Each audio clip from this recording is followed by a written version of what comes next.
Oily স্কিনের জন্য কোন ফাউন্ডেশনটা কিনবো, ড্রাই স্কিনের জন্য কোনটা, কোন কনসিলার ইউজ করলে আই ক্রিজ হবে না, কাজল ছড়িয়ে একটু পরে ভূতের মতো হয়ে যাবে না তো, কোন লিপস্টিকটা অ্যাপ্লাই করলে লিপস হাইড্রেটেড থাকবে একই সাথে দেখতে সুন্দর লাগবে। এই সবকিছু জানা থাকলে শপিং কত ইজি হয়ে যেত, তাই না? বাট আপনি কি জানেন বিউটি প্রোডাক্ট কেনার ক্ষেত্রে সব থেকে ইম্পর্টেন্ট কি?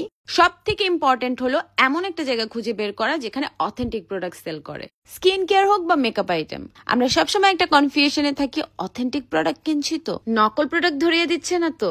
এন্ড আমার এই সব কনফিউশন দূর করে দিয়েছে পিক্সিলাবেলা। টিকটকের সব viral cosmetics product, drug store, high end makeup product, skin care product, body care, hair care, everything পেয়ে যাবেন একই ছাদের নিচে পিক্সিলাবেলাতে। সব অথেন্টিক প্রোডাক্টস, তাও আবার একই ছাদের নিচে। ভাবা যায় প্রয়োজনীয় প্রোডাক্ট গুলোর জন্য different different page, different different শপে না যে একই ছাদের নিচে সব প্রোডাক্ট পেয়ে আই ওয়াজ সো হ্যাপি। আমি হাতের কাছে যা পাচ্ছিলাম তাই তুলে নিচ্ছিলাম। কবে আবার শপিং এর জন্য টাইম পাবো হু নোজ। ও হ্যাঁ, আমি ভাইরাল লিপস্টিক কম্বোটাও নিয়ে নিয়েছিলাম। ট্রাস্ট মি, এটার সবগুলো কালার সুন্দর। And you know what, original makeup and skin care product কেনার পরে মেয়েরা কখনোই রিগ্রেট করে না। বাই দ্য ওয়ে, আমি কিন্তু পিক্সিলাবেলার মিরপুরের ব্রাঞ্চে চলে গিয়েছিলাম। এন্ড লোকেশনটা হচ্ছে Mirpur 2 LA plaza level 3, Mirpur stadium 4 নম্বর গেটের অপোজিটে। এন্ড তোমরা চাইলে অনলাইন থেকেও পারচেস করতে পারো। For more details don't forget to follow their page. See you in the next video. Till then tata, bye by.